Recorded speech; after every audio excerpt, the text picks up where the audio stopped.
Welcome to the Veterans Psychedelic Discourse. We're a group that advocates for safe and responsible exploration of mental health treatments, and this is not a platform for the solicitation of illegal substances.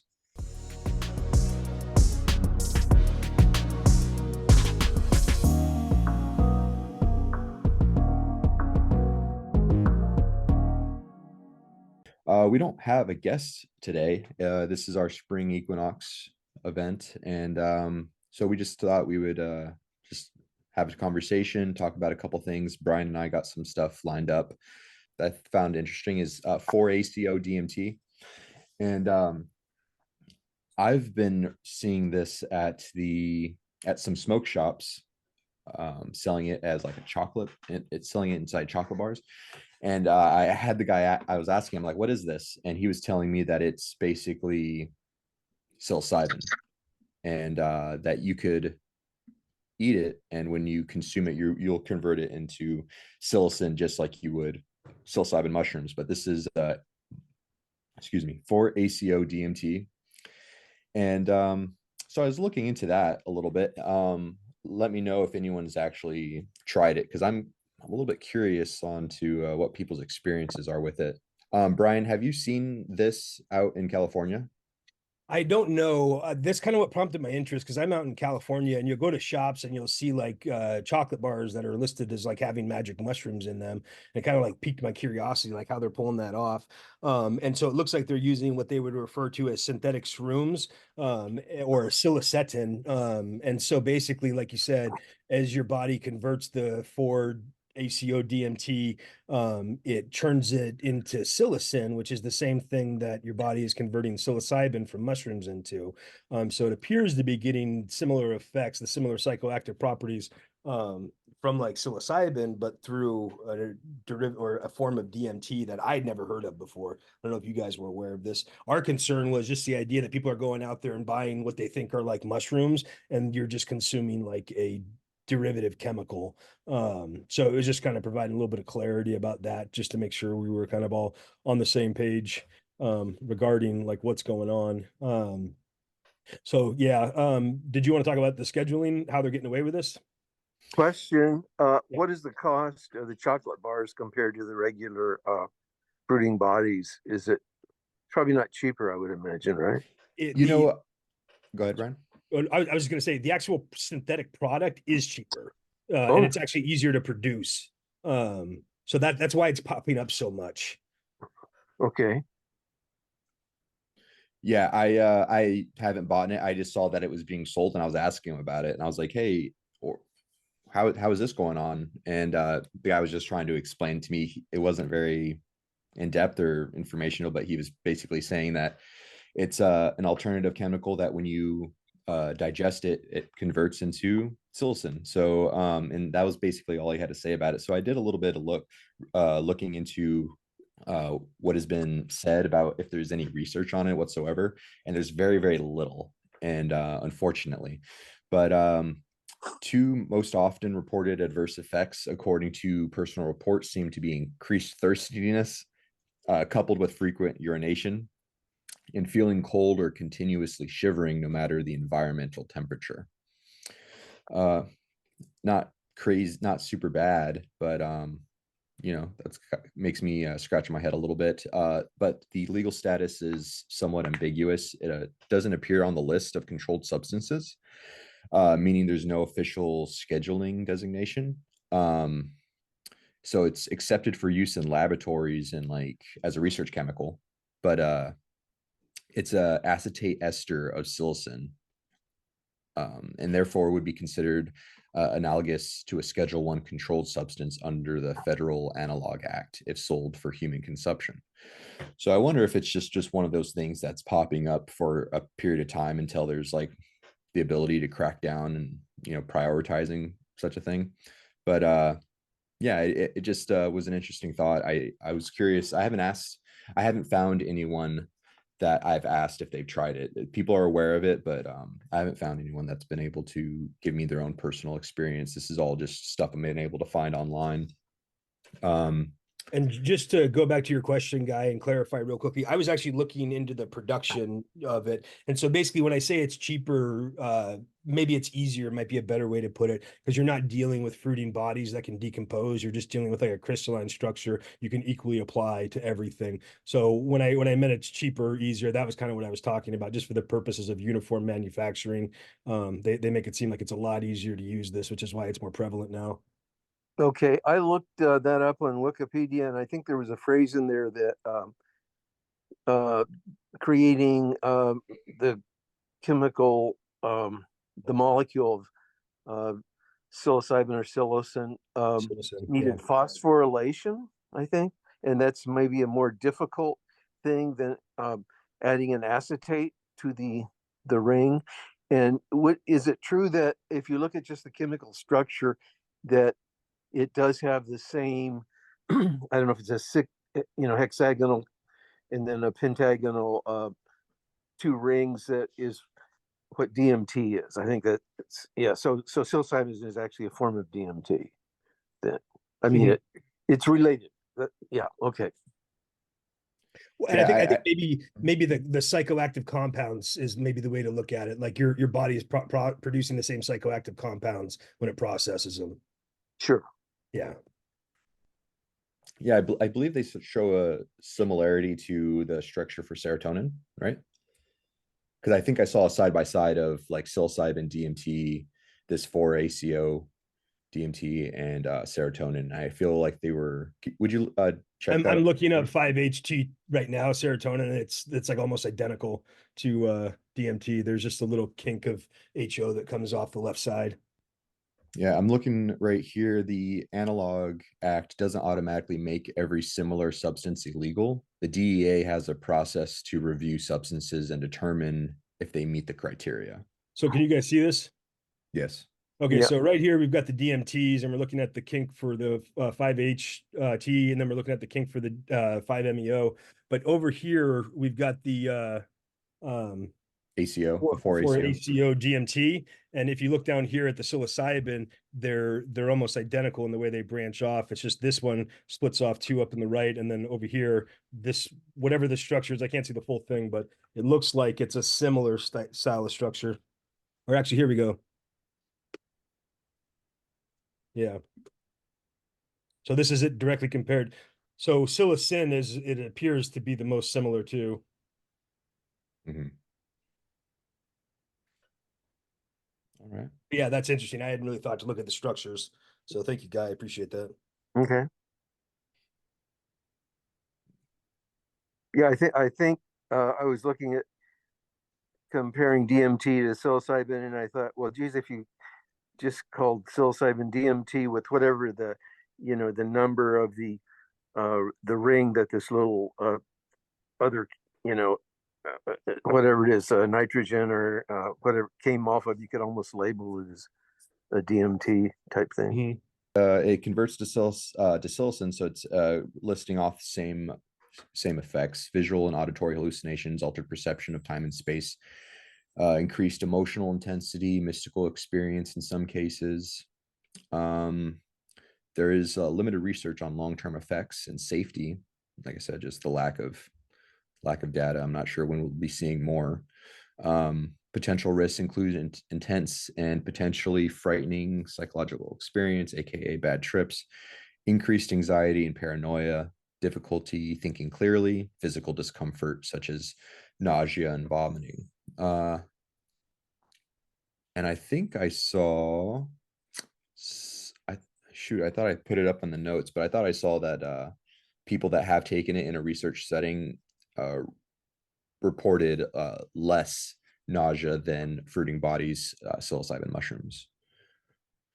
Which, I mean, if the alternative's there and it's available, I'm not against it, as long as we have the information. The lack of data makes me a little bit wary, but I'm not seeing anything jumping out at me just yet. So I'm kind of holding my breath as far as getting worried about it. What are your Yeah, I thoughts on mean, it, Brian? if anything, they just sound like the traditional potential side effects of psychedelics, but maybe like less severe. Mm-hmm. Yeah. Um, yeah, and I know a lot of people prefer fruiting body just because it's natural, just growing out. And people say like there's no, if it's made in a lab, there's less, I don't know, people try to consider like the spirit within things, living things. I think personal preference, I guess. That's actually a great segue into our next section, bringing up the spirit of living things. Kind of one of the things we wanted to talk about was the use of psychedelics. Like a cliche that's often provided is that it's an experience that allows for the expansion of consciousness. And I can, self-identify as agreeing with that yeah, that I've felt like whatever consciousness is, it has expanded, after my experiences with it. But the thing that gets me, and this is something I don't think that like a lot of thought gets put into, or enough thought gets put into it, but the question is for me, like, what is consciousness? What is this thing that we're actively trying to expand, and that psychoactives do appear to actively expand? And so I was trying to do some looking into like prevailing theories about what consciousness was. And I kind of ran into some information that I thought might be a fun conversation to have with you guys, and maybe see if you had any input or thoughts on this. Because what I started realizing was consciousness appears to be like, and I got this from reading a paper about the concept of consciousness as a form of holography. And when I say that, what I mean is a basic principle of holography is that the whole is encoded in any part. So the idea is like when Jung talks about the Akashic records and things like that, that would kind of be the idea of a holographic consciousness where the whole is encoded in any single part of it. And so I started wondering, well, is that what we're expanding? Are we expanding our consciousness of the whole experience? And I'm struggling to really come up with an answer for that, to be honest with you. I've looked into some of the prevailing theories, like I mentioned, and there are three big ones that really stand out. And I kind of want to go over those real quickly to see how they resonate with you. The first is the integrated information theory. Basically, consciousness is an emergent property of complex systems, and it integrates itself and information in a very specific way. This is a highly mathematical proposition that proposes a measurement called phi to quantify the degree of consciousness that exists. When I think that's interesting, the idea that they're talking about the degree of consciousness that could exist. So that creates this concept of scalability for the presence of consciousness. I think that's kind of important to hang on to, especially when we talk about the idea of expanding our consciousness through the use of psychedelics. This theory seems to confirm that there can be different degrees of consciousness present. The second one is the global neuronal workspace theory, and this one says that consciousness arises from information being widely broadcasted through the brain, like a global workspace. Basically, specific networks compete for access to this workspace, and the winner becomes the content of the conscious experience. This was the one I kind of liked the least. Just because like I don't fully understand like what they're talking about as far as competing for access to the workspace. I get it, like if the brain functions in a non-localized way, like it's not that like the prefrontal cortex is encoding information. It's like the fore section of the brain is all encoding information, so it's not specifically being stored in any one area. I guess maybe that would make sense to me, but I don't know if they're really. I think you'd have to do more to explain brain function in order for that to work. So the one that I liked the most was the recurrent and predictive processing. And this one says that consciousness isn't a separate entity, but it emerges from ongoing feedback loops in the brain and our brain's continuous attempts to predict the world based on past experiences, predictive modeling. Now, what I find fascinating about this is I almost look at this theory as like support for the Bobo experiments. I don't know if you guys are familiar with these, but basically back in the 50s or 60s, they were taking kids out of school and they were having them interact with a doll and with an adult. And the adult would adjust how it interacted with the doll. That is to say, the adult would be mean to the doll for some kids, and he would be kind to the doll for other kids. And what they began to observe was however the adult interacted with the doll, the kids would replicate that as well. They were creating feedback loops that the kids were looking to confirm, and they were taking the output that they were viewing and using it for input for their future feedback loops. So I find that very fascinating. That to me, I feel like we can very reliably verify that this construct or this theory that they're talking about the predictive nature of the brain and how that's what we kind of appeal towards, is kind of doing the same thing over and over again. What's interesting is these feedback loops that are happening over and over again, because consciousness is electrified by nature. We can see this through like electroencephalogram machines. The consciousness appears to be engaging in the feedback loop. And I think we see this through the electromagnetic fields that our bodies create. And somehow that is engaging consciousness. Somehow it's acting like something of a magnet for consciousness that's interacting with our brain. And what's really interesting about the brain is, it's made of like really neuron dense matter. And neuron dense matter is like highly conductive of electricity.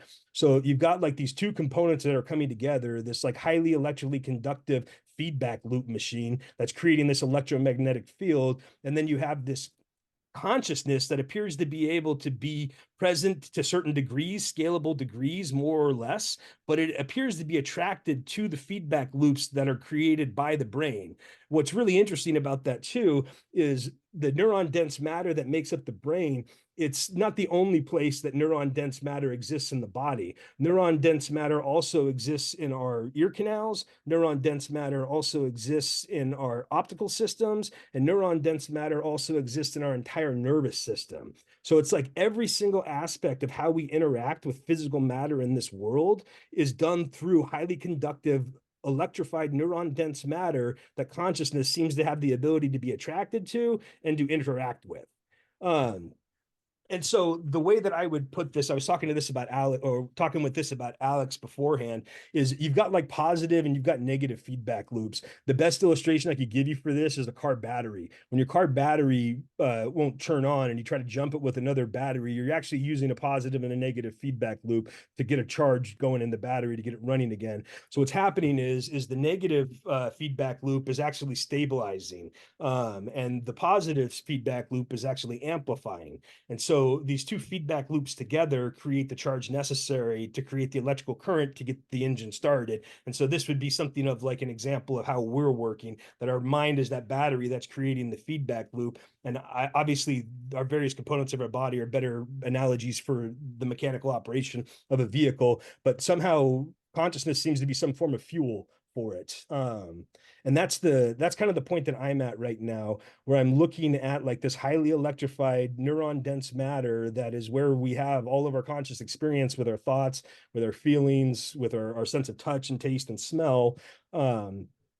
And here I am asking the question, what is consciousness? We can watch all these interactions. We can see that it's attracted to specific matter and material. We can measure the degree to which it's operating within that matter and material through electroencephalograms. And electrical activity is like the best way to determine if something's alive or not, you know? So I'm kind of left like stumped here. I'm at this point where I've got all this information and I'm not really sure what to do with it. But the last 2 years of my life have been about trying to develop my consciousness. And I'm on this journey where I'm kind of at this point where I'm like, what exactly am I developing? And with Yeah. that, that's kind of it for consciousness. But yeah, I kind of was wondering if anybody had any thoughts or input or. That was pretty dense. Sorry, man. That, Yeah. that was a lot. I didn't know that there was even a mathematical way to quantify using phi. When I think about consciousness, I think about I don't know, I think about kind of like the woo-woo side. And I feel like a spirituality and science are kind of like opposing forces trying to speak to the same thing. But having this phi, I don't know, I'd like to see some numbers. I would love to see where this is kind of shown and look into some research that uses phi. Yeah. Brian, Well, and that was, sorry. Brian, I've got about 3 or 4 months of things to contemplate from what you just described. This has been a good one for me. I'll try to catch it on the YouTube because it's, yeah.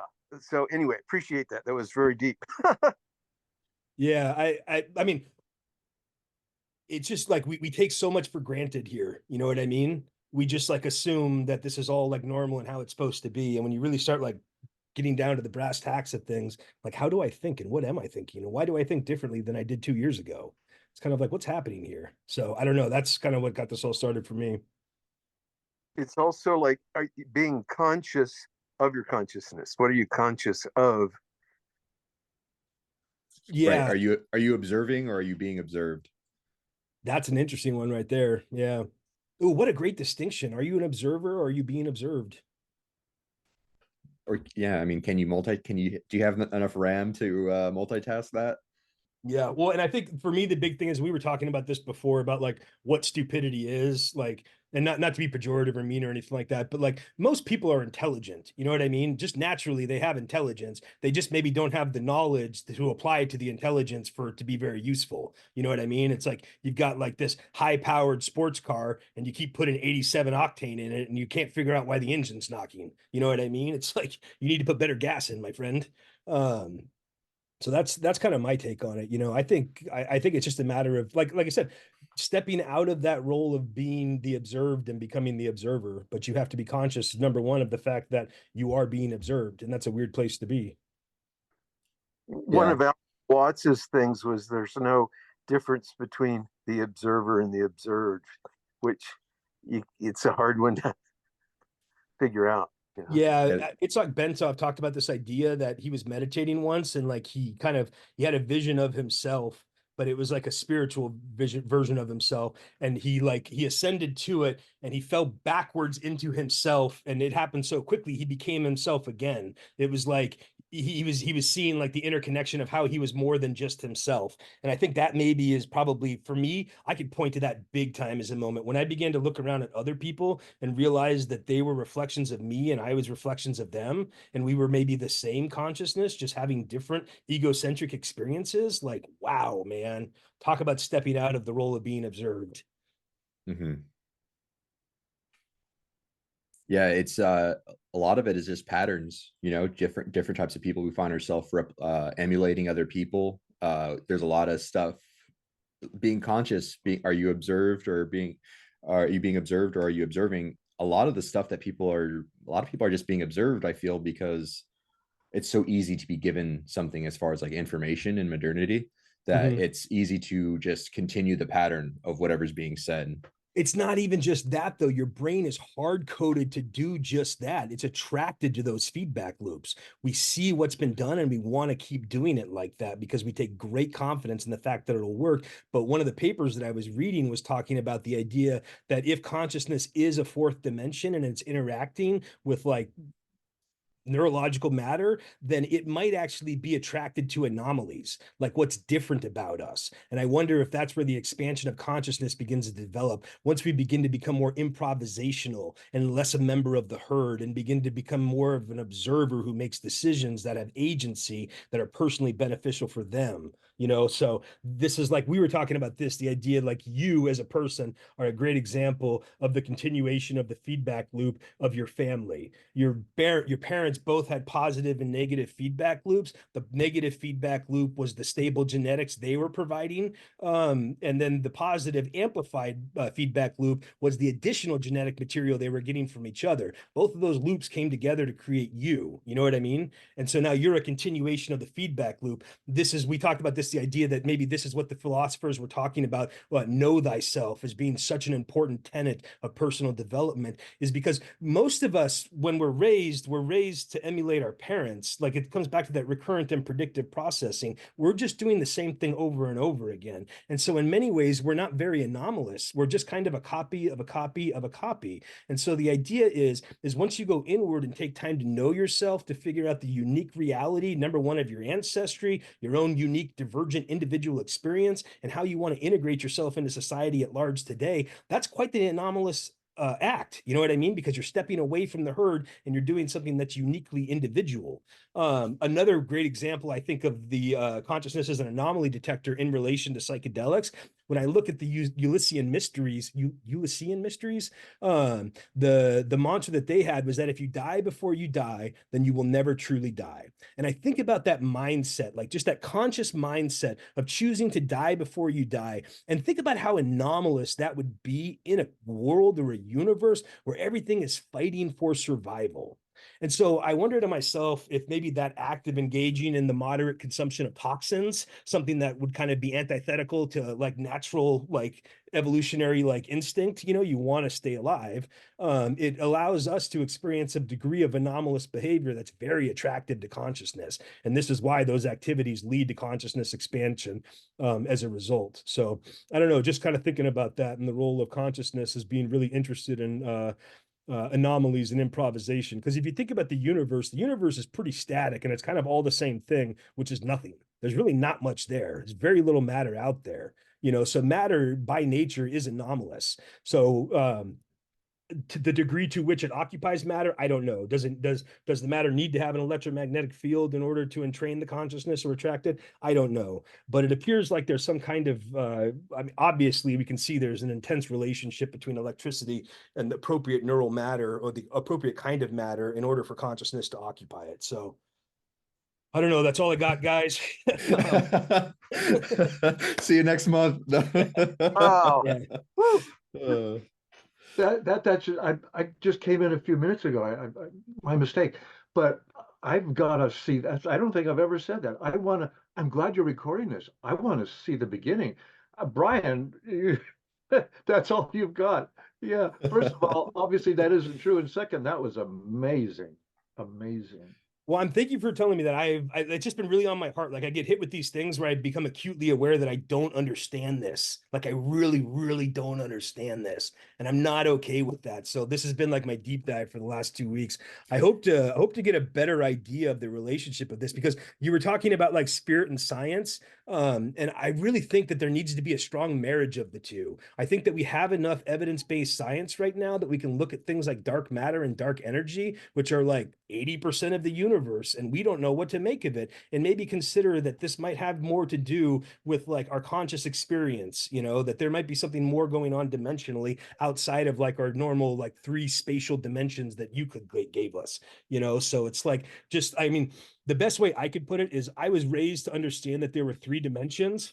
Now that I'm 43 years old, I understand that there's at least 4 dimensions. And the way that I understand that is I had to start looking at time as a non-spatial dimension that organizes our other 3 dimensions. You don't ever get taught that. And when you don't think of time like that, time just becomes something you're like trapped by. You're caught in this stream. But when you begin to realize that it's just like a dimension that's meant to organize this experience that we're having in this environment, it becomes like something you can play with, something you can get curious about, you know? Right. It's not necessarily linear. We only perceive it that way. And so my whole point of saying that is by taking the different perspective on what time is, not just something I'm experiencing, something I can examine, but also something that's organizing us, perhaps we could apply that similar perspective to consciousness. Maybe it's not just something we're experiencing. Maybe there's more to it. Maybe it is like a dimensional aspect of this universe that we're occupying, you know? And the question is, if it is, how do we interact with it more? Like, how do we use it to better ourselves and to better other people, you know? Right. Yeah. My mind goes straight to like Hemi-sync, and if that's like the best method to like try to make progress into that question. But psychedelics, it's hard to know. But yeah, so we don't have a guest for, I know, Steve, that you came in a little bit late. For if we're not able to get a guest in, we're thinking about having, this is the type of conversations me and Brian have off to the side. And so we're thinking about bringing this backlog of like research that Brian likes to bring up to me and have these be the topics of the show. So I think that'd be kind of fun for some engagement, have some just the community be able to chime in if they would like. So and that would kind of take the stress off of trying to just continually find some guests. So let us know, especially on YouTube, if this is something that you want us to continue doing. But yeah. But you know, this kind of a discussion needs to go on with the Department of Defense heads that are looking into making this psychedelic stuff work. But I think that's going to be, you know, decades from now, unfortunately. So yeah. Yeah, we could only hope. But I mean, the Hemi-sync stuff, just from, what was that? That was declassified from the 1970s, Brian? 60s or 70s? Was when it was written, the 83. Analysis and assessment, yeah. Right, because it was 20 years for it to be declassified and then another 20 for us to... Yeah, so the government is definitely involved with like research for consciousness and like expansion for whatever that definition looks like to you. But yeah, I wouldn't be surprised one bit if there's stuff already going on with that. I mean, what meant the many stare at goats is kind of like a satire version of like that whole documentation, but yeah, it's hard to say because I mean, just being part of the public. Well, You I don't get think any one of the information. things that really stands out to me is like I got introduced to holography through that paper. Yeah. And everything I've talked about today has all been like founded in the concept of holography, at least from my perspective, you know. So the fact that we don't really hear much about holography, but the federal government was writing papers about it, leads me to believe that there very likely has been much more extensive research into it. It's just not public. It's the kind of thing we'll be reading about the research they did in 2005 a year from now. You know what I mean? Assuming they release any of the data or any of the material for what they're doing. So yeah, I think the government's definitely done quite a bit more work regarding consciousness, regarding like, this is the thing that gets me. I was listening to Ray Kurzweil on Joe Rogan Experience, and he looks Joe Rogan right in the eyes and he says, "What would it matter if we're in a simulation?" And like, I like almost fell out of my seat backwards. I'm like, are you kidding me? Number one, why are we fighting wars with each other in a simulation? Number two, why do we have a money-based economy if we're living in a simulation? You know what I mean? Like, number three, why aren't we working to try to figure out how to modify the simulation so we can all have a better experience in this place? You know, but like they don't care. They don't want to know. It's weird, but I don't think it's that they don't care. I think that's just the narrative. You know what I mean? You're here. We're meant to work. We're going to keep the capitalist economy going. And like guys like him, Kurzweil, while they are thoughtful and intellectual, they're the machine. You know, they're the blob. They want to keep things going the way they are, and that's an unconscious population actively working to make everyone else rich. You know, so yeah. Yeah, the whole simulation conversation, I would really appreciate like a new term to kind of talk about it because I mean, if we're simulation or not, I think of technology, but like if we're a soul having like an individual like biological experience, in a sense, that's kind of this that's a simulation.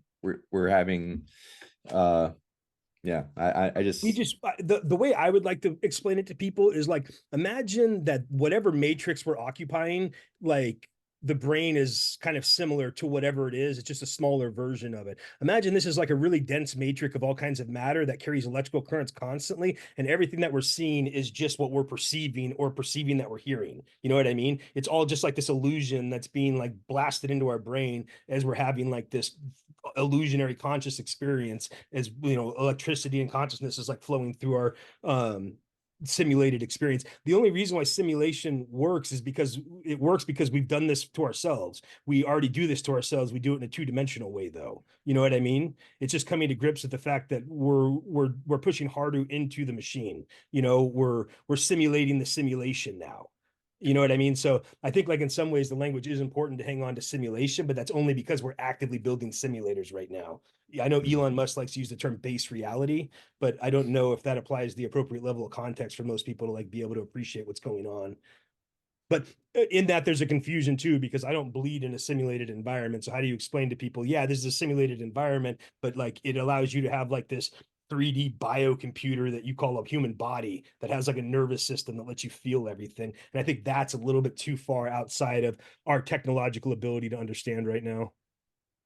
yeah. Yeah, I think of being whether or not we're in a simulation, but just like the what you were talking about the Joe Rogan guest, what was his name again? Ray Kurzweil, I think he's affiliated with Google. Yeah, the whole like why would we be have like just the economy, wars and stuff like that. Back to the to take a little bit from what you were previously saying about like anomalies and having what is it like a more magnetized field, electromagnetic field.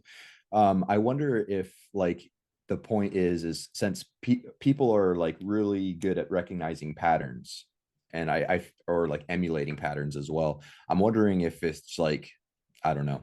The goal is to get people comfortable enough while they're also being commodified in order to have an opportunity elsewhere by sapping money, which is at the end of the day like potentiality to be able for people to use that to make themselves anomalous in an environment. Like he asked me 20 years ago who Jeff Bezos was.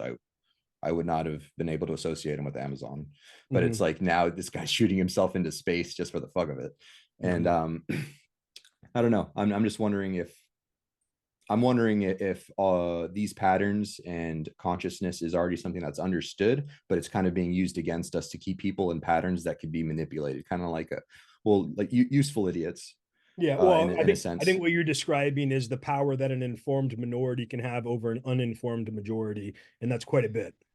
Sure. And I feel like in the modern, like who's a louder person, a dummy or like an intellectual? And I would be willing to argue the dummy. And in the modern day, we have just the ability to amplify every little voice, and the people that are the loudest, I feel, are maybe not well informed, or maybe feel that they're informed, but kind of it's very one-sided as far as context. So I don't know.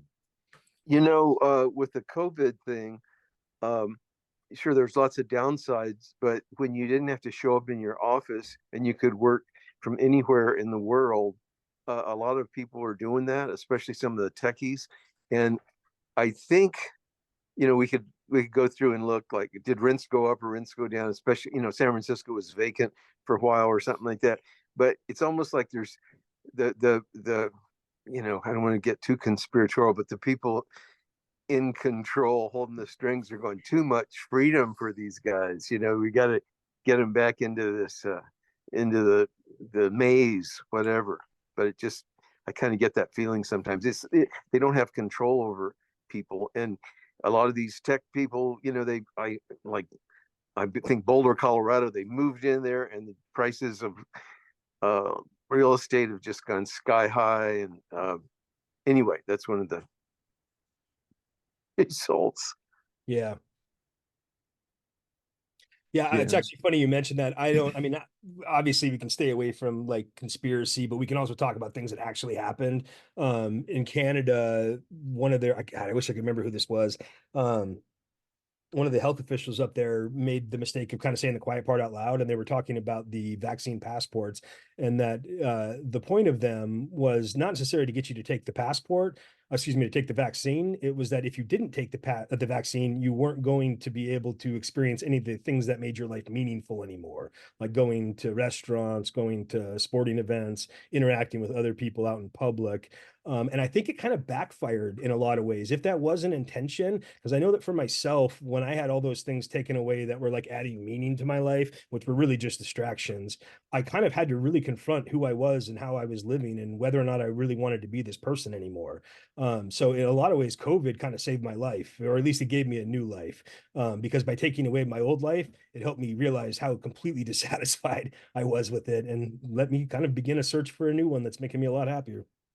Well, that's awesome that you took that opportunity of being like in the lockdown for like introspection, because as far as the regular general public, subscriptions, streaming services, everything skyrocketed, and then like we got released back to somewhat of a normal life, except we have all this extra dependence on like the digital side of society. So it's interesting.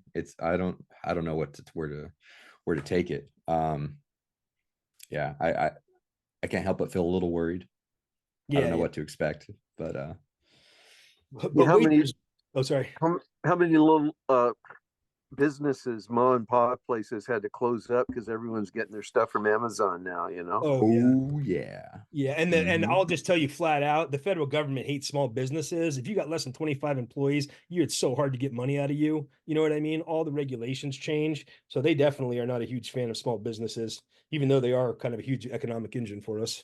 But yeah, have them lose the store, open up that real estate. Yeah, pretty interesting. Well, I think that kind of covers it on the consciousness end of it. I did have some other things I wanted to talk to you guys about, but it was more just making you aware of some events that are coming up. The first and the big one is the Equinox. It's coming up on the 19th of March. So if you guys do anything to celebrate patterns in the system, that's a big one. 4 times a year, you get the equinoxes and the solstice.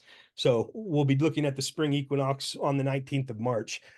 April is actually going to be a really cool month, because in April, we're going to see some really interesting astrological events astronomical events take place. We're going to be watching what's known as the Pons Brook comet show up around April 6th. And it's going to be approaching us from that point forward. And it'll be around for a while. It's similar to the Halley's Comet's invisibility. So a lot of people will be able to see it. What's interesting is it's got a nickname, and the nickname is the Devil's Comet. It has two horns that have kicked off of it. And so it leaves the impression of like two horns that are trailing it. I just find that very funny, just linguistically, like what an odd event. And then what's really interesting is as the Pons Brooks comet begins to approach us, 2 days after that, we're going to be experiencing what is going to be known as the Great American Solar Eclipse. What's going to happen is we're going to experience like a 3 to 4 minute solar eclipse, and it's going to traverse from the southwest United States across to the northeast of the United States. And so that'll be very interesting to see. What's really, really interesting is we just had another solar eclipse back in 2017. It only lasted like 2 minutes, and it actually had like kind of an inverse pathway where it went across the southeast of the United States and then up into the northwest. What gets really cool about this is when you look at an overlay of the positions of where these two eclipses are passing over each other, like their point of intersection, it's actually in like southern Illinois. Now, what kind of makes the southern Illinois thing interesting is that it's predicted that this April, mid-April, around the 15th, we're going to have a weird anomaly take place. That is, two different breeds of cicadas are going to birth at the exact same time. I can't remember exactly what the years are, but I think it's like 7 years and 10 years. It might be 14. I can't remember. But they hibernate for different periods of time. And for the first time in 200 years, both of these cicadas are going to be coming out of the ground. I don't know if you've ever seen cicadas, but like, wow, they're loud. And boy, they love to eat. So that'll be happening. What's interesting is that southern Illinois section where the eclipses pass over each other, that is where one of the largest groups of the cicadas will be coming out of the ground. So I find it fascinating to see that physical intersection between this biological event that's about to occur, and it's the first time it's happened in 200 years. So pretty wild stuff there. In addition to that, we're going to cap off April with the Passover on the 22nd. So it's going to be a busy April. Just wanted to apprise you guys of all the fun things that are coming your way. Maybe consider looking into the night sky for the comet, and then consider checking out the eclipse coming up in April 8th as well. And then while the cicadas probably won't affect us very much, you'll start hearing about them on the news, and they're going to be pouring out through the Midwest and into the southeast of America. So it'll be kind of interesting seeing all this stuff go down as we just get to be observers. And who knows if climate change will make a difference on where they move, as things are getting warmer in the south. They Or might how be long way up north. Or how long they stick around too, and how far they spread. I know that we talk about carbon expansion as being bad because it causes climate change. But the thing is when you go back and look at like carbon dating records, like periods of high carbon are normally like periods of abundant growth. So what happens when these cicadas who haven't been here for 200 years all of a sudden hit an environment that's got substantially more carbon, hence is much more warmer, and will sustain them and keep them alive longer? I don't know. You raise a great point there. It'll be interesting to see what the interplay will be. What happens when parts of America where cicadas have never been, they begin to pour into? And what happens when they begin to hibernate in those areas? So I don't know. I mean, you could be seeing like the effect of change over hundreds of years, and we're just kind of once again in the observer role. Was there some type of fungus affecting cicadas? I might be thinking of like bats or something like that too. That it seemed like there was something connected with cicadas that was a new, relatively new phenomena. As far as I don't, if it was, I don't remember if it hijacked their. Cordyceps will do that. They'll do that not Yeah. just to cicadas, but other insects too. So that might be an interesting one too. What happens if cordyceps are able to cross some kind of barrier that would stop them from affecting cicadas? Because that would be insane if you had like an army of cicadas that were all being controlled by cordyceps. Talk about a zombie invasion. Buckle up. It just never looks like what they show you on TV. Yeah. Yeah. I'm prepared for the wrong thing. Yeah. So, that's everything I've got. Unless you guys have any observations or any questions, I guess this might be a little bit of a shorter show. There was one thing, and I don't know what came before excuse me, when I joined you, but when you're talking about, well, what it reminded me of your earlier conversation was I was just reminding a therapist who I did a full-on session with. It was I'd not done with her an LSD session, but what I did was, and I could only estimate it, was I messed up the pieces of LSD, so I don't know how much I took. It might have been about 65 micrograms, so it was more than a microdose and less than a real full dose. Um, but I hadn't been feeling anything. I sat down, and I decided I'd use the bathroom, which is like 10 feet away. So I did that. But before I left the bathroom, there was a picture about 10 inches tall, wide, of the Beatles, all their faces there. And so as I was about to leave the bathroom, I looked and I said, the Beatles, that's right, they took LSD. So I walked, what does it take me, 15 seconds into the room where, we sat down on the couch, and bam, I was into something.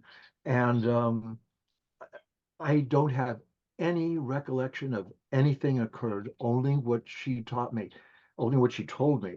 She tried to write it down, but it was coming way too fast at a very, very low volume. And she tried with her tried to get some of it with her phone, and all, but it was just way too low. Her description of what happened for, oh, I forgot how many minutes it went on, was that it was as if, I mean, she's a full-on certified psychotherapist, a very good one, and how she described it was as if I were channeling, because it was just a very, very low volume voice, and the upshot of it was,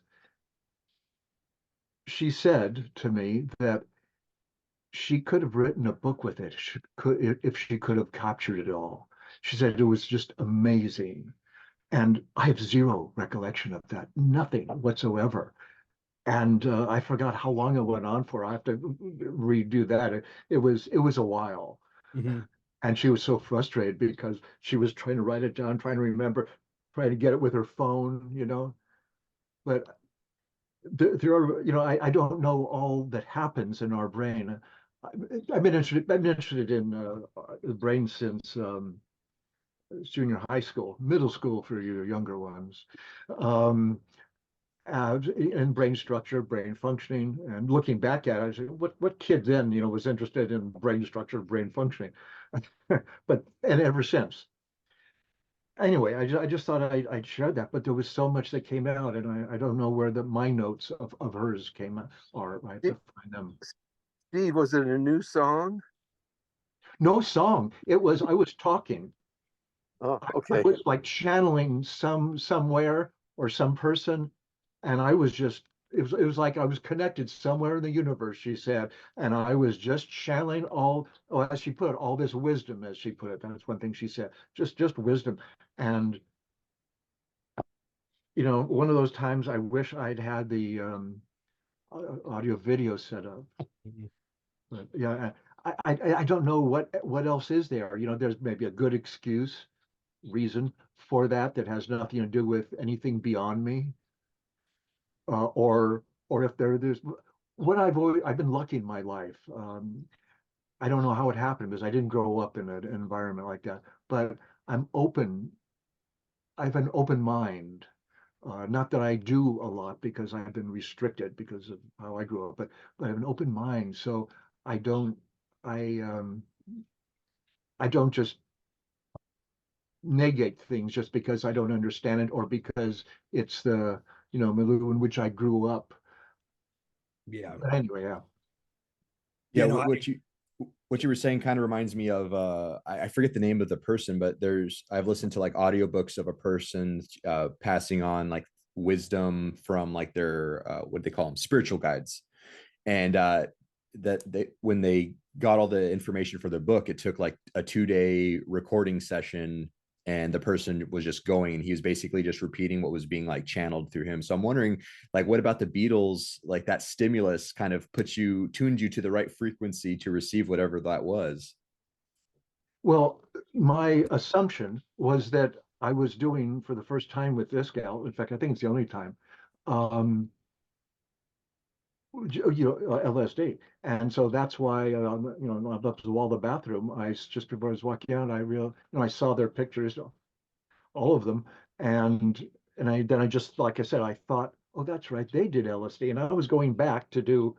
I was already had taken the LSD, and I nothing had happened, and I just went to the bathroom and then came out, and and I saw that, and then went out and sat down. But as soon as I sat down, it was like I think she might even describe. She said as soon as she sat down, it was like, bam!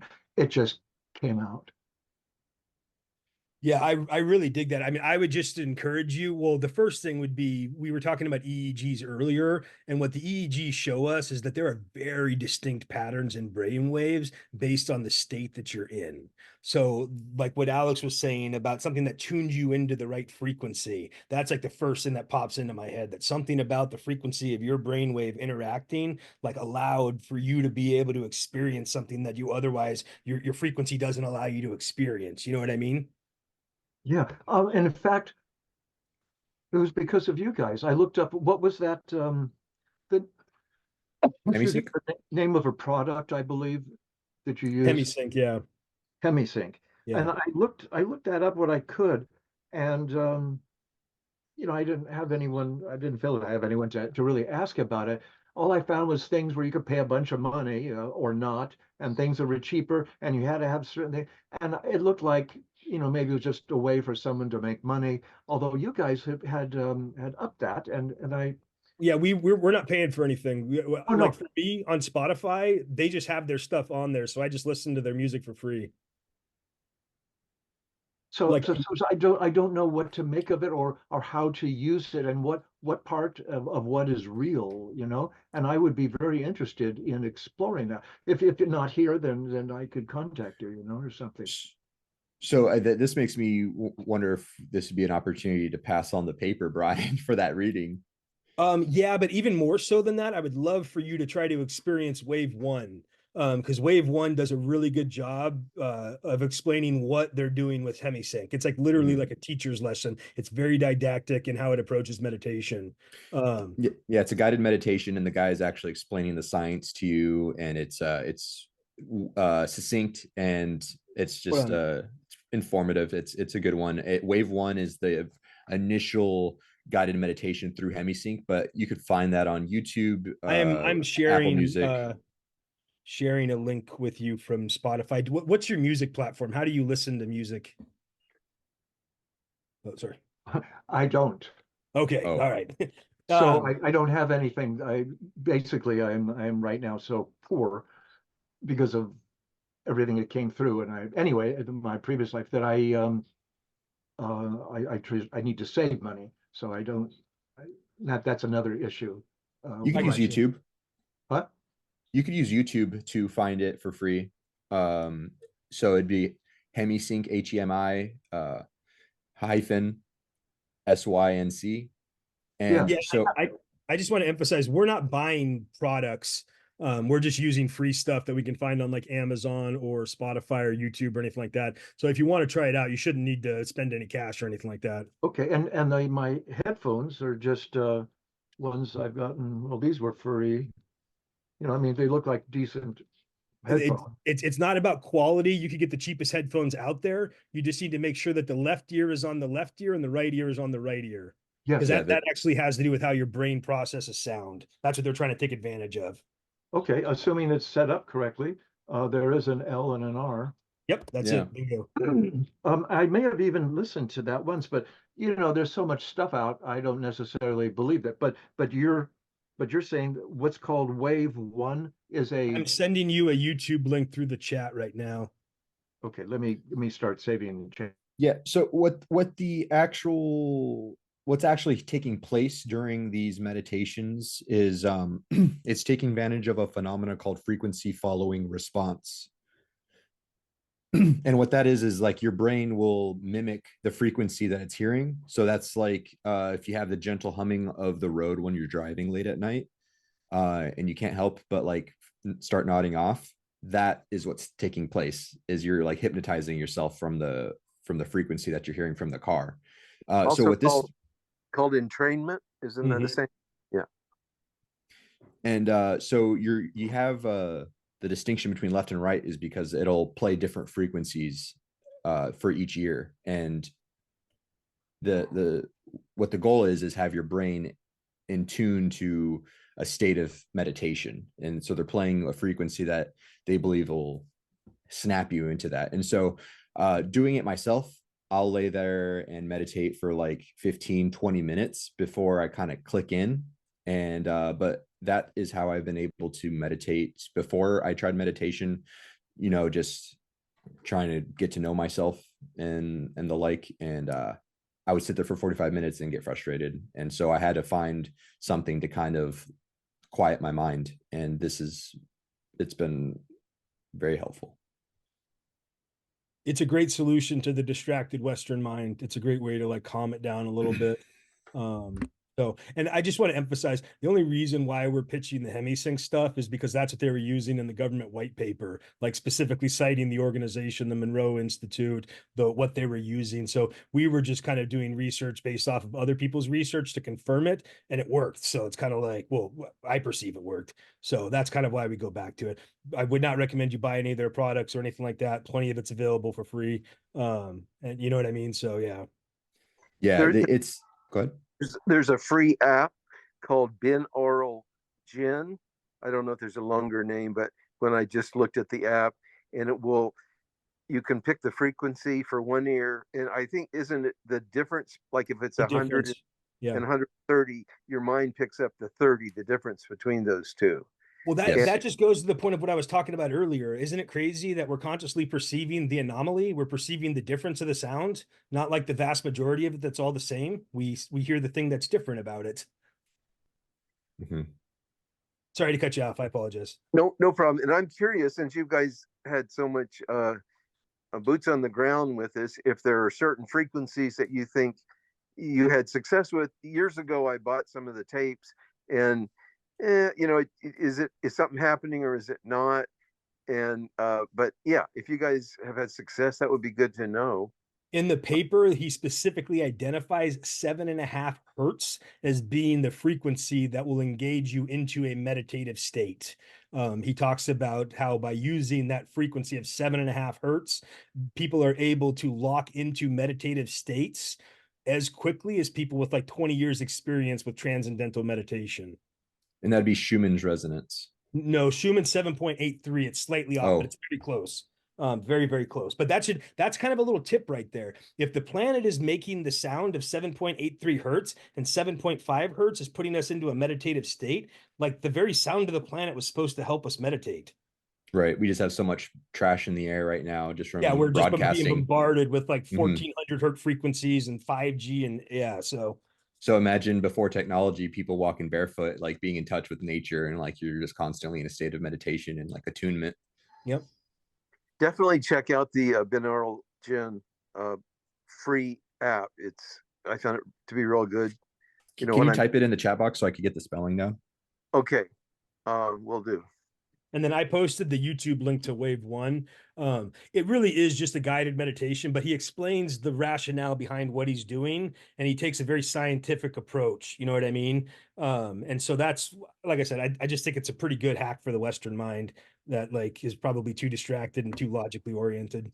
Well, I mean, this being the Veterans Psychedelic Discourse, I mean, trying to quiet your mind is a big problem with veterans getting out of the service. Like it's such a intense culture and lifestyle to be in, that like quieting the mind is actually, when you, at the end of the day, from the culture of the military, it's alcohol dependent for a lot of people. And so trying to not do something like that and just sit down in a quiet space to try to get somewhere, get to know yourself, understand why you're doing what you're doing, recognizing the patterns, the anomalies and whatnot. It could be quite an exercise that you might struggle with. So this is something that we used to to kind of quiet that mind and try to get some work done. And I feel like I've seen a night and day difference in just myself, from my self-destructive self to myself fostering like a sense of hope and like optimism for the rest of the life that I still have. And so, yeah, use it, give it a shot, read the paper if you're interested. It is dry, but it's pretty informative. Check out the meditations, and if you're so inclined, throw some psilocybin or LSD in with it and see what you get Do you at the mean end of the day. do you mean like microdosing or macro? It might be Well, hard to process on a macro dose because it really is yeah. dry material. But yeah, So Um, something that's been done before, as far as past practices that we've incorporated, is microdosing. And while you're waiting for that to kind of set in, is do these meditations, kind of give yourself a question if you're having trouble with like your own introspection, and then do DMT and immediately put on an eye cover. that was a and, curveball. and with those headphones on, and lay down for the 15 minutes or whatever, without being distracted by external stimuli, and see where that takes you. I've not. I had I had a guide who where we did DMT once, or a couple of years ago, but I've never used it. I don't even know where to get it. Um, is that the one that lasts maybe 15 minutes or so? Right. Yeah. NN DMT is what I haven't done 5-MeO before. It actually it's interesting. Like it interacts with other psychedelics too, like lysergic and classical psychedelics. Those are both like they bind with the 5-HT2A receptor, which is a serotonin receptor. So your serotonin receptors are like augmenting how they're genetically expressing themselves because of the psychedelic compounds. And so when you take that uh a binding agent and you put on top of it DMT is actually a serotonin agonist. So it induces the production of serotonin. So now your receptors are primed to receive serotonin, and the DMT is flooding your system with the serotonin. So it's a pretty fascinating experience just watching how they work together and how they're interacting with genes in the brain or the body. Huh. Um, if I want to, okay, I like I said, I'm reluctant just to believe what's on the internet. So you saying this, and I will pay attention to that and believe that. Um, if I have questions like where to go beyond that, or other things to do, like you were just mentioning, uh, can I? Is there a way I can ask you guys about that, or wait till the next month, or what? Yeah, I'll throw down my number if you want to text and reach out. I mean, my recommendation would be to either check out the Hemi-sync meditation to see if you like it, or I if will you do just want to get some. I needed confirmation. I needed to see that white paper and to understand that the government was doing extensive research on this and getting results. And the actual paper itself is written by like an Aero Straight lieutenant colonel, who the only other writings I could find on him were about like special operations in Laos during like 1965. So this guy is not woo woo at all. I mean, he is like straight arrow. He was actually brought in by Stubblefield because I believe he worked with him in intelligence up in Laos because that's where Stubblefield was working. And he brought him in because he was a straight arrow and needed someone to do good research and analysis on this program that was pretty weird. And so he put together a really good paper. It's all in physics terms, so Where is it's it? I, How do I get to the paper? So I would almost recommend listening to it before you read it. There's a lot Oh, of yeah, yeah. recordings online just because it's such dry content. So at least then you get to familiarize yourself with some of it. They'll talk about like, yeah, blank space and stuff like that. It gets kind of heavy. But yeah, so let me look this So up you're real. saying listen to the wave one first, right? Is that what you're saying? You can listen to wave one and that would be good, but if you want to know a little bit more about the research that the government was Yep. doing in conjunction, just so you can kind of see, I mean, they were doing and documenting this all kinds of stuff about like color light healing, astral projection, remote viewing, and they're like writing all this stuff down, confirming its usefulness. And that was my thing. I'm reading this paper and I'm like, whoa, if the US government wrote this and did this research and it's true, and like 10% of this is actually just true. I should be living a wholly different life, man. And so I just kind of threw myself into it because it was like, wow, man, the things that they were talking about, they're not discussing this on the NBC nightly news. Right. And this is from the 80s. So I'm Yeah. wondering like what type of progress was made. I put down in the chat the name of the paper, the analysis and assessment of the gateway process. And if you were to just type that into Google and I think I put like CIA next to it because they're the ones who released it. So the link would take you to a PDF from their reading, what's it called? The reading room where we could find like white papers and stuff from their website. But Yeah. And I've got copies of all of this on PDF I can send to you. I just need to figure out where it is. Yeah, I've like highlighted printed out versions of it. Back to the Hemi-sync and this app I mentioned, there's like two frequencies, and it's the difference between those, but there's also what they call it the carrier wave. And if you look on YouTube, like this frequency will give you abundance, or this frequency will do blah blah blah. I mean, there's like hundreds, like maybe I don't even remember, 363. It does something or something like that. So, is that part of the way you guys use Hemi-sync at all, or have you heard of that? So I've heard of different frequencies and people claiming to have like this will, this is for abundance and this is for to purify yourself in whatever way. I haven't really gotten into the different flavors, so to speak. I've just been trying to kind of dive deeper into what we found, and I'm like in the 7.5. I'll try something out every once in a while, but not very often. I find myself being repeatedly revisiting what I found to work, and I haven't really explored more than that. Have you, Brian? Yeah, I don't know what to think about it. Yeah, I'm into theta waves. Those are supposed to help with creativity. And that's like 4 to 7 hertz, I think. And then I also use alpha waves for concentration when I have to read something or write a paper and I need to tune everything out. I'll pop my headphones in. And these are both two products that Hemi-sync offers for free. One's an album called Concentration, and the other one's called Awakening Consciousness. And the concentration's the alpha wave, and Awakening Consciousness is the theta wave. But those are the two that I've used over and over and over again. Yeah, the whole manifestation thing. I mean, I don't think you're gonna manifest everything you want in your life from listening to a certain frequency. I do. I would argue though that I think that you could see that assumptions do really create a lot of our reality. You know what I mean? And that kind of goes back to that feed loop thing that we were talking about. So I would just encourage you. I'm not saying believe anything. Try it. You know what I mean? Throw yourself into it for a little bit and try it. See if it works. You know what I mean? That's Put true. your intention behind it. See if there's anything there, just so, because the problem is every day before this, you've not been doing this. You know what I mean? So maybe trying this the next day might actually be something that could help you. If not, what do you lose? A day? You're saying Sure. experiment. Experiment is something that I like. And that kind of goes to the anomaly attraction for consciousness. When we do things differently, is it possible that consciousness gets more interested in and occupies more of us? Like I was thinking about that, what we were talking about how we're hearing this differences in sound. It's the same for light too. If I understand how we perceive things, like this blue sky out here isn't actually blue. In fact, blue is the one color that's not really there, which is why I'm seeing the blue. That's the anomaly.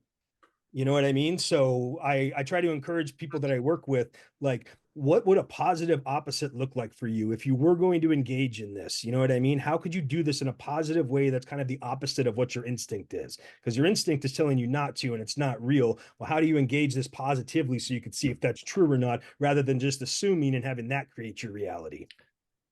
Mm-hmm. Yeah. So yeah, be open to it. My methodology as far as like finding a frequency that I like is I'll look at like the EEGs for like people in meditation, so like theta, and I kind of just emulate based on those things of what I want to get clicked into, so to speak. But I mean, like Brian said, explore it. I mean, it's a funny idea to like encourage people to explore their own consciousness. And I can't help it. It just reminds me of that Terence McKenna quote of if life, liberty, and the pursuit of happiness excludes the ability to explore your own consciousness, then the Declaration of Independence isn't worth the hemp that it's written on. Yeah, what a treasure. Wild guy. Wild guy. Yeah, Lost him too soon. absolutely. Hold on, I'm trying to find a copy of this that's not marked up. Oh, highlighted Yeah, the gateway process paper. yeah. Yeah, a I lot of it I is don't care if it's marked up, by the way. Yeah, I'll just okay. send this to you. The markups are good. They're not like, yeah. Share. Though it's 28 pages and I think 2 of them are missing. This one's not. This has all Okay. the information. Yeah, I Good. had to go to a secondary source to get a missing page. And it was funny, the missing page was actually like it contained some really weird esoteric language talking about the nature of the universe. And like it was very bizarre. It was an odd Right. page to have dropped. Coming from a military officer writing things in terms of physics, it's a wild ride if you're willing to go through the dry. But this should be everything that you need. You can find any other secondary source if you have this PDF. I'd highly recommend trying to find a recorded copy of it on YouTube, just so you can listen to it passively without having to like spend 4 hours staring at a 32-page document. There's some good ones out there. People have narrated it pretty well, and then some people have given like the spark notes, but have been very thorough in their explanations of it. So it's not so tough if you go to YouTube to try to get the meat and potatoes out of it. So I could have you found. So you're saying it's easy to find one that's verbalized?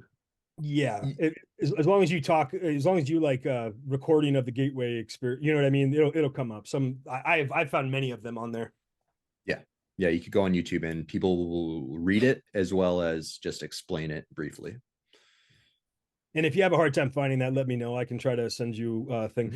One of the things I want to point out about this, though, is we've been talking about meditation in relation to this paper. But what the paper does is it explores this guy named Itzhak Bentov, his theory of the universe and how consciousness interacts with the universe. So you actually get like a physical model of what the universe is, too. So it's kind of fascinating. Like this is like a really all-in-one, like holistic, like what is life kind of paper and how do you interact with it? Interesting. Thank you. Yeah. Yeah, I 10 years ago, 11 years ago, I found that finally got a diagnosis that I had had PTSD all my life, perhaps since birth, perhaps before. And when I finally, I had already done everything except for one thing that was standard. So I did the one thing, didn't work. So I looked on the internet, found MDMA, and then this first or second session of MDMA, I found that was my way out finally. So I'm no longer nervous. I can sit next to people. I don't have that anxiety, I should say. And but there's a whole other mountain in front of me, and I can't get through it. And it's been like 8 years, 10 years, 9 years maybe. So I'm still working on that, and maybe this will be of good help to me because it's like I just can't break through to do things for me I want, and yet I have a lot of capacity, but I can't do it. So this sounds like it's an ability to find a crack in what I'm resisting. The degree of self-reflection I've been able to engage in is just mind-blowing. You know what I mean? And these are things that I used to retreat from so hard. Like you never want to think about this stuff. But man, I don't know what it is, but there's just something about the entrainment frequency, the way that it kind of just calms the mind. You're able, actually, what it is, you're able to secure an observer role in your own mind. That's the distinction that I've noticed. It allowed me to look at my historical experiences from an observer position where I was depersonalized from the experience that I'd had. And I was kind of looking down from an elevated position, and I could take in the whole room and understand why my victimizers were victimizers because they had been victims. And I was seeing like this gigantic pattern that I could recognize that otherwise I didn't even want to think about, you know? So yeah, I would really encourage you. I found a lot of like efficacy in this. And for me, this is all rooted in logical belief that the government wouldn't spend money on this bullcrap unless it worked. Great, thank you. Yeah, I did have one thing in my life. It was very long time ago. I was at a party and a girlfriend and I were having some troubles. And I went into this state in which I could see everything. I was like outside of myself. And so as I was talking, I was able to convince her to stay and work through, or anyway, I was able to do that, but it was because it's like I had control of my whole environment. I Mhm. understand and see that omniscient view. Yeah. Well, so my question would be Once, is that's only once. what, but that's my point though. We assume that we shouldn't feel like that all the time. You kind of know what I'm saying? Like we have these experiences and we assume that they're just experiences. And my point is I wonder if by exploring consciousness and what it really is, if we might find that we can have these experiences more often. Like Ram Dass used to always talk about his experiences with psychedelics and trying to introduce them to his gurus that he had out in India and how they would have no effect on them because they didn't assume that they would have an effect because they were doing what you were talking about. They were like fully in control of themselves and their conscious experience. And so I wonder if we're just assuming that like we can't be like this, that you need to have these psychedelic compounds in order to engage this. Or I wonder if maybe after being introduced to them by psychedelic compounds, you now know how to get back to that place. Yeah, and that last part seems to me a very good one. Yes. Yeah. Yeah. Yeah, I definitely encourage you to try those meditations and focus on the obstacle and see what comes up. I will do that. Isn't there a book, and I forgot what the name of the process is.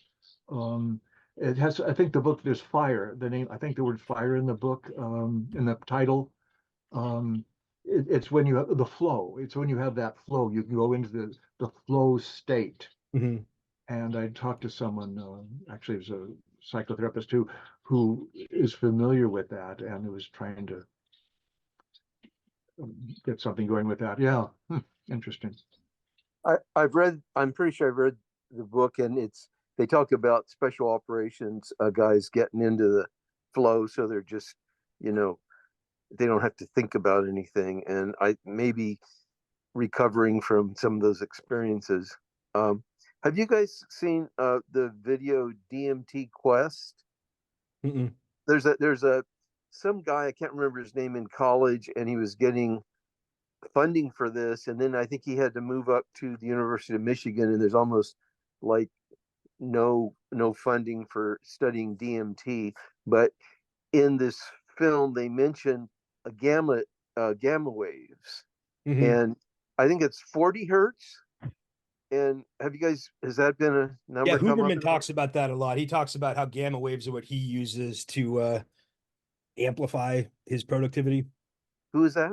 Andrew Huberman, he's a Oh, neuroscientist. okay, right.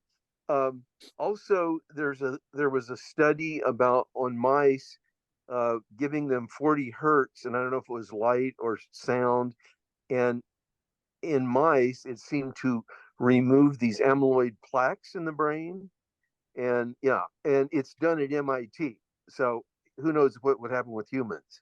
And you're right about the sound and the light. Red light's another thing that Huberman talks about a lot too. That red light can have like a regenerative effect on the body. That it's actually therapeutic and like there are places that you can go to now and pay to get like blasted with different light waves in order to like reduce arthritis, get rid of pain, and just otherwise kind of treat the body and its ailments. So yeah, you're nailing it on the head. I sometimes wonder what the future is going to look like when we like are going in for our monthly checkup at the doctor and we walk into a room where we just get blasted with sound and light. And that's like all the restoration we're going to need for the next 30 days to properly regulate our hormones. It's like, man, the future's looking weird. Have you known Oh, sorry. have you known of anyone who has used light or sound waves to help themselves and has been successful? Well, I would argue that's what you're doing with the binaural beats, that is actual like sound As wave treatment. You're just doing it like in a more direct manner than just kind of exposing yourself to your body to the sound waves. But far as light, then, is like what? as far as light, do you know anyone who's used light No, particularly? I'm actually talking to my partner right now, and we're talking about getting one for ourselves here. So I might have something to report more in the future. But it's just something I've recently become aware of in like the last year. And it's like trying to resist that temptation to jump in on like junk science, and blow $80 on something that'll have no value whatsoever. Yeah. I looking at this 40 hertz, there was a company that will sell you this little thing about the size of a 50-cent piece that produces this sound. And this was before I discovered the free app. But also they have a light bulb that kind of flickers at 40 hertz, which Oh, is interesting. a little hard to see. Yeah. Yeah, it would be interesting to see what the subtle effects of that were. Yeah. Hey, thank you guys. Brian, Thank I'm you so much. curious. You've got a wealth of knowledge on all the receptors and all the dopamine stuff. I mean, I'm just curious, how you are you studying that in a class in school or just on your Yeah, own? Or once I started getting healthier, I had like this vision, like I'm a vet, and I had this vision where like I was just driving to work one day and I'm like, holy shit, Brian, you have to go back to college and you have to help veterans recover from their trauma. And so I like took a few classes to wrap up my bachelor's that I just let sit there for a decade. I applied to Pepperdine just like out of nowhere, and got accepted like the next day. So I've got 2 more semesters in my master's in clinical psychology I'm working on. And this is my goal, is to work with veterans and to integrate myself in the psychedelic community and just try to give people contextual understanding of what's going on. Because we all have like these like cliches and these ideas and these assumptions, but it's like, man, when you really break down and get into the hard sciences of it, it's like, this is pretty like clear cut about what's happening here. And it appears to be really good. so, what classes or what books did you study to get to this, you know, level of knowledge on I that? read a lot of research papers. Like whatever the new research is, I'll try to find those papers and read through them just because it allows me to understand like what's going on right now, not like what we thought was going on in 95. So that's probably what I would point to the most as far as like how I'm staying on top of this stuff. Whenever I follow like a bunch of researchers on Twitter and they'll post their stuff. And so whenever a new paper's up, I'm just kind of like, hey, so yeah. That's Okay, there's great to. Mhm. not one source, one book, or I mean, the No. Bessel van der Kolk's The Body Keeps the Score and okay. Mark Wolin's It Didn't Start With You, from my opinion, are probably the 2 best books that explain kind of the generational consequences of trauma. And I think a lot of us are very oblivious to it. So we're living like non-preferred lives like right now. And we're like, we don't realize it has something to do with our grandparents and something to do with our parents. We think it's like our problem or that we're the problem. So I think for me, those books really helped like line up kind of the generational stuff. And it kind of discusses genetic expression as well. And so that kind of like really helped open up my mind to understand how trauma was related to genetic expression. And then when I started looking into psychedelics, I started realizing that's exactly what psychedelics do. They augment your genetic expression temporarily. They'll change how you experience serotonin. They'll change how you experience all these other hormones. And it's, yeah. So yeah, I'm sorry, I don't mean to run on. Okay.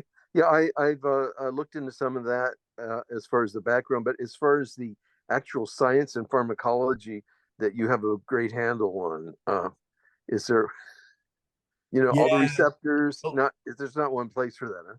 Yeah, a lot of this is just going through a training program that's talking about all this stuff and then secretly having like an interest in psychedelics. So as they talk about all this normal, like straight-laced academic stuff, I'm like, I see what's going on here. So yeah. Mm-hmm. Oh, great.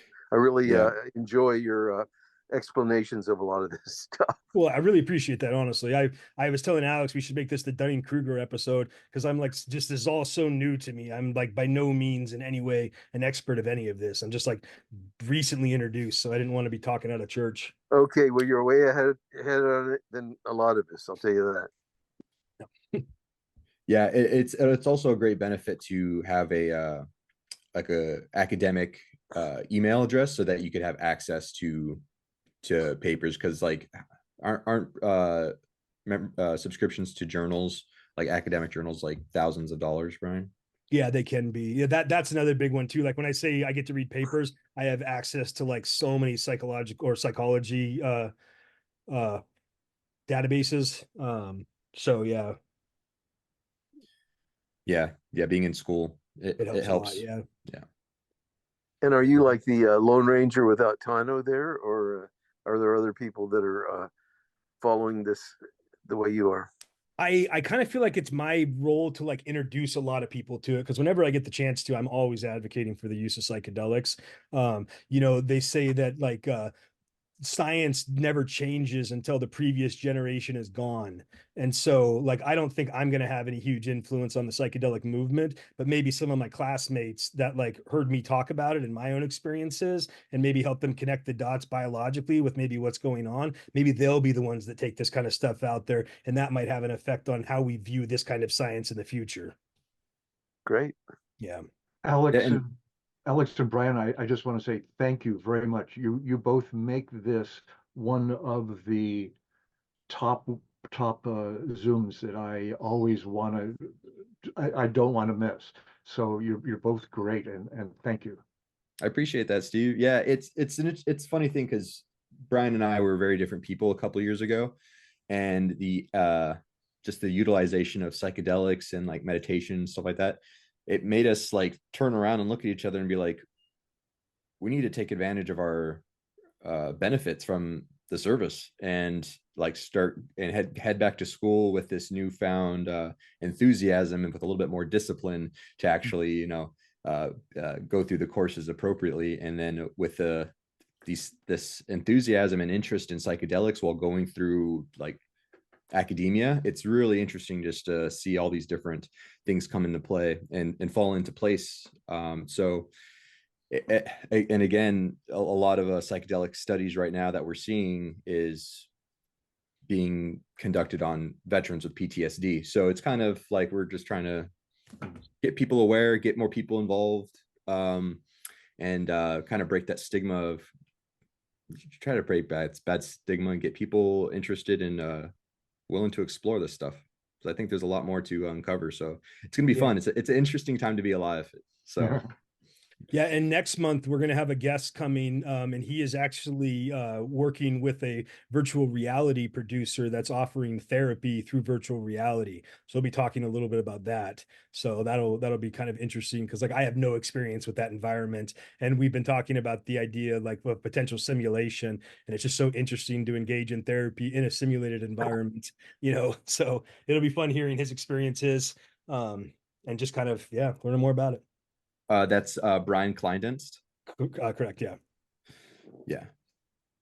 My friend Leo, who was on earlier, we met about 30 years ago at a Terrence McKenna weekend in Wilsonville, Oregon.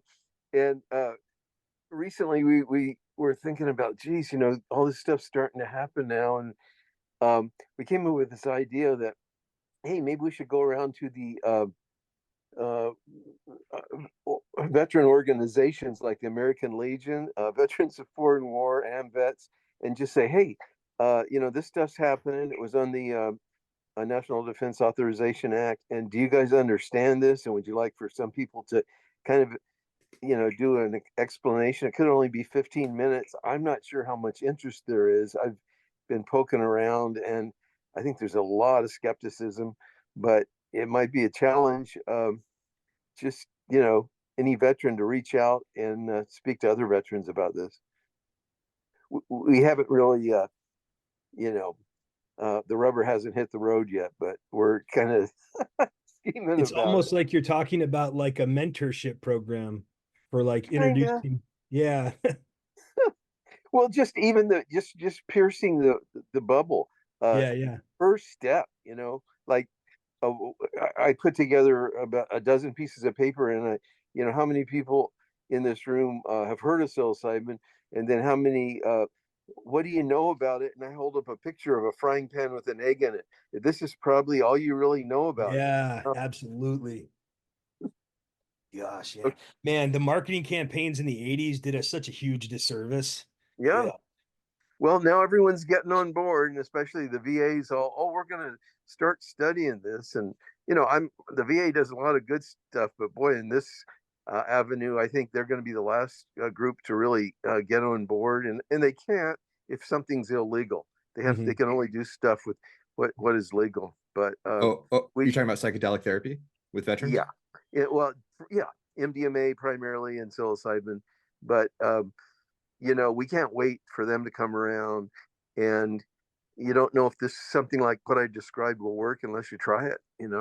So not this past December, I think it was, or shoot, it might have been October. So October 2022, we had on guests from the Snap Lab, Dr. Christopher and some of his colleagues, and they're the Portland VA and Bronx VA, and the other location, I don't remember if it's like San Francisco San or Oakland. Diego, I Long think. Beach. And No, Loma no, no, Linda. no, and no, Loma no, Linda. Okay. but it wasn't Loma Linda. But anyways, these are three locations that they're doing psilocybin and MDMA PTSD studies with veterans. So it is happening. There is MDMA and psilocybin being given to veterans right now at VA locations, but it's very few, and they're waiting on results from that. For I think the FDA is being pressured to approve MDMA and psilocybin for use by like the summer or like August, something like that. And so there's actually some stuff at play at the moment, but got to wait for the process to conclude for them to see the results. But yeah, so it's not too far off. And Yeah. just by real quickly, Loma Linda is actively doing an MDA study as well. They are? Yeah, I went and looked it up, and I got the lady's contact name because I was going to reach out to her, but I just haven't gotten around to it. So they actively are doing that. Okay. I listened to that podcast or whatever you call this, the Meetup thing. And Donnie Reed was one of the people that you spoke on your show. Yes. And he evidently was the first person in the U.S. to dispense psilocybin to a veteran. And I think that the Snap Lab's actually in Vancouver, Washington, across the river. Yeah, But so it's part of the Portland VA, but it's a satellite Yeah. location that's in Vancouver. Mhm. Yeah. So, but they don't have a phone. It's really hard to get a hold of them. I guess I haven't sent anything through their little, write your message here. But yeah, and that's what one of my goals is to. And I think Zach Skiles is one of the people that's involved with it too. Right. Right. Zach Skiles. Yeah. There's a handful of veterans that are involved. All of those that you've mentioned, are involved. So Dr. ChristopherMD.com is the Snap Labs website. I believe there might be some contact information on there. Also, Brian, you're in California with the thing that Governor Newsom would not sign. Yeah, SK 58 or something. Yeah, and I heard in an interview before he made that conclusion that he said, "Yeah, I'm not struggling, but I'm not sure where I'm going to go." But he said, "I've got a lot of veterans that say this would really help them out." And do you know of any veteran connections to the governor? That I know we had a guest on, Lauren Ferenga, last month, and she was talking about. I guess they're doing it again. They're going to resubmit it for this next year's filing. I actually think the biggest issue is that Gavin Newsom has intentions for running for president, and I don't think changing California's drug laws the year of an election would have been a good look if he drops into the race. So I think we're probably looking for something that's going to happen after 2025, after the election season's over. And so what he said that it didn't offer any treatment options for addiction, which I found kind of ridiculous because these literally are treatment options for addiction. That was his stated concern. So I guess they're going to try to address that and reissue it again. Like I said, I'm not very confident that they're going to get like groundbreaking drug decriminalization passed during an election year, but hopefully 2025, Yeah. Well, I appreciate everybody's engagement today. This has lasted a lot longer than Brian or I were expecting. So a lot of love. Appreciate it for everyone that had some questions and some insights to offer up. If you're watching this on YouTube and would like to join us for a live future show, feel free to visit our Meetup page where you can check out our calendar and see what we have planned coming up. Next month, we're going to have Brian Kleindentz doing with the VR therapy. But with all that, we meet on the third Sunday of every month at 11. And thanks for joining us. Have a good one, guys. Thank you. Great show. Thanks a bunch. Bye. Appreciate it. Thank you.